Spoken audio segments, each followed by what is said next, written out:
www.mixcity.fm. Mix City Radio. Vous êtes sur Mix City Radio, c'est Sébastien avec vous pour une nouvelle chronique des voyageurs du monde. Et on est en ligne avec Karine. Bonjour Karine. Bonjour Sébastien. Alors Karine, tu as vécu plusieurs années en Chine et en Allemagne. Si tu le veux bien, on va commencer par l'Allemagne. Qu'est-ce qui t'a donné envie de découvrir ce pays ? Oui, effectivement, donc j'ai habité pas mal de temps en Allemagne. En fait, j'ai toujours été passionnée par l'Allemagne depuis que je suis toute petite. Donc, depuis que j'ai 4 ans. J'ai reçu le correspondant de mon frère qui était allemand. Tout de suite, j'ai bien accroché avec la langue allemande, avec la culture. Et dès que j'ai pu, donc à l'adolescence, je suis partie en Allemagne. Je suis allée dans une famille d'accueil. J'ai appris l'allemand sur place et après, j'y suis retournée tous les ans. Et l'Asie, alors pourquoi la Chine ? Alors la Chine, c'est venu un petit peu après. En fait, quand j'ai passé le bac, jusque-là, je m'intéressais pas trop à l'histoire géo, c'était pas ma matière préférée. Et en fait, pendant l'année du bac, on a travaillé sur la Chine. Et là, j'ai eu une révélation pour ce pays. Je me suis mis à lire tout ce qu'il y avait sur la Chine, sur la culture, la langue. C'est devenu un sujet très important pour moi. Donc j'ai commencé à travailler et dès que j'ai pu, je suis partie, j'ai pris ma valise et je suis partie travailler en Chine. Comment s'est passé le départ ? Et est-ce que c'est compliqué de partir en Chine, en Allemagne ? Alors en Allemagne, non. Des premiers voyages étaient relativement simples puisque je partais en train de Bretagne vers le sud de l'Allemagne, ce qui était, quand j'étais adolescente, une grande expédition. Avec un train où il fallait changer à Paris. Quand tu as 13 ans et que tu viens de Bretagne, c'est toute une aventure. Mais c'était à chaque fois que du plaisir. Donc pas de source de stress. Vraiment, c'est une joie de faire les bagages. Au niveau de la Chine, c'était différent parce qu'il faut tout préparer au niveau administratif également. Il faut penser au visa, il faut penser aux lettres d'invitation. Il y avait aussi le côté professionnel qui n'existait pas quand je partais en Allemagne. Donc c'est complètement différent. Est-ce que tu te rappelles les premières impressions que tu as eues lorsque tu es arrivé en Chine et en Allemagne ? En Allemagne, oui, je m'en rappelle bien, parce que quand je suis arrivée, donc j'avais 13-14 ans, j'ai été placée dans une famille d'accueil. J'arrivais même pas à comprendre quand on me demandait si je voulais du thé ou du café. Le niveau d'allemand était tellement bas que je ne comprenais absolument rien. Au bout de 3 semaines, je parlais couramment. D'accord. Ah oui. Il y a eu un gros déclic en arrivant en Allemagne. Mais c'était une impression, tout comme en Chine, c'est la sensation d'arriver chez soi. Comment ça se passe, les relations avec les gens ?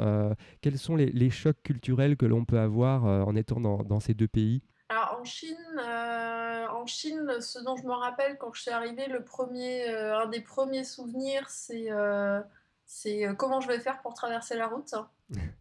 Parce que y a pas de passage clouté, il y a d'immenses avenues, c'est vraiment, il y a plein de voitures, de vélos, de motos, il y a un peu tout sur la route.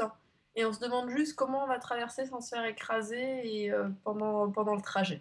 On se sent dans un monde complètement différent. C'est envie de tout découvrir, de voir ce qui se passe, de comprendre, de s'intégrer dans ce pays-là. Après, on se sent quand même étranger. Surtout quand je suis arrivée en Chine en 98, donc entre-temps, ça a déjà beaucoup changé. Mais en 98, il n'y avait pas beaucoup d'étrangers, surtout dans le quartier où j'habitais. Et les Chinois me pointaient du doigt en disant la Wai, donc en mentionnant que j'avais un long nez.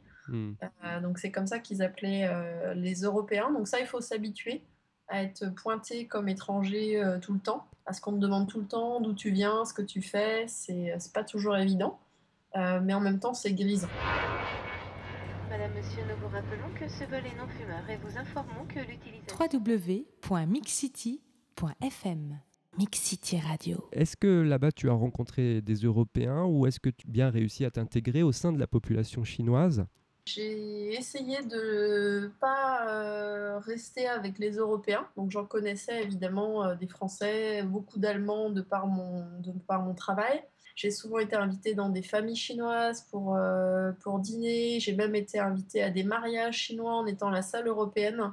Donc je Oui, pourrais pas parler d'intégration parce qu'il reste un fossé culturel très très important. oui, Donc je dirais pas que j'ai été intégrée à 100% comme on peut l'être en Allemagne par exemple où la différence culturelle est moins importante. Par contre, bien accueillie, oui. Ça peut paraître complètement banal en France, mais de prendre le bus en Chine, d'être assis sur le capot enfin, sur le moteur et d'aller comme ça au travail, ça a un côté très marrant. oui. De faire du vélo, de dépasser tous les Chinois avec ton vélo parce que tu as l'habitude de rouler plus vite, c'est très drôle. D'aller faire les courses à vélo et d'avoir un parking Carrefour rempli de vélos et pas de voitures, c'est sympa. Il y a des souvenirs un peu plus galères aussi au niveau administratif. Chaque fois que tu veux faire quelque chose en Chine, ça prend plus de temps que ce que tu as imaginé. Les gens te doublent, ne respectent pas les files d'attente. Des fois, voilà, Ouais. c'est pas toujours facile à gérer. Lorsque tu étais en Chine, donc c'était en 98 si j'ai bien compris, est-ce que tu as pu te balader à l'intérieur du pays, voir des choses, faire du tourisme? Je me suis pas mal baladée en Chine et enfin en Asie en général. D'accord. J'ai eu la chance de passer beaucoup de temps à Hong Kong, qui fait maintenant partie de la Chine et qui à cette époque-là c'était pas encore le cas. J'ai passé beaucoup de temps au Japon. Donc c'est des pays qui se ressemblent en apparence, mais qui au fond sont complètement différents. Donc à chaque fois, c'est la découverte de nouvelles cultures également. Par exemple, si tu prends l'exemple de la rue, Mm. au Japon, tu vas avoir plein de monde, encore plus qu'en Chine. Les gens vont pas te bousculer, ils vont faire attention à toi, ils vont restés extrêmement polis et faire attention à ne pas te frôler. En Chine, c'est beaucoup plus. Les gens sont plus proches, il y a moins de notion d'espace de vie, d'espace vital. Donc les gens vont pas hésiter à se bousculer sans forcément s'excuser. Mm. C'est pas du tout la même mentalité. L'Allemagne, c'est vrai que c'est un pays proche de la France, de par notre culture, notre histoire. Justement, les différences culturelles, est-ce qu'il y en a? Et est-ce que tu as une anecdote sur le sujet?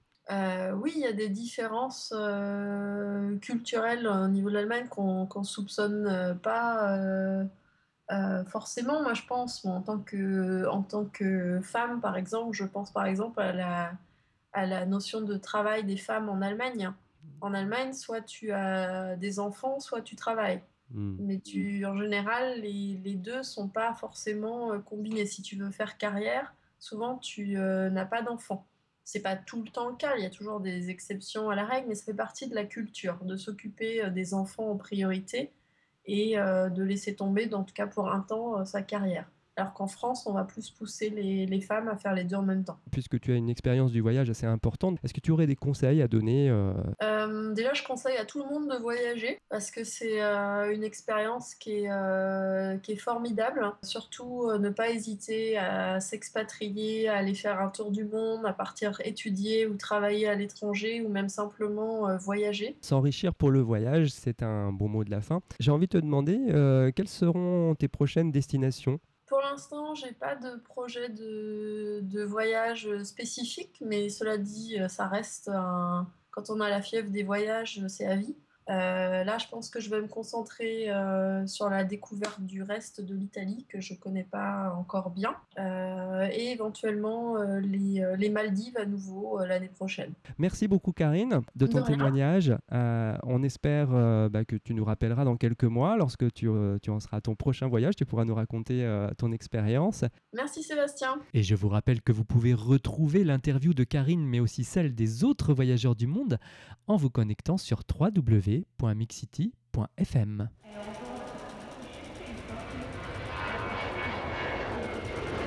www.mixcity.fm Mix City Radio.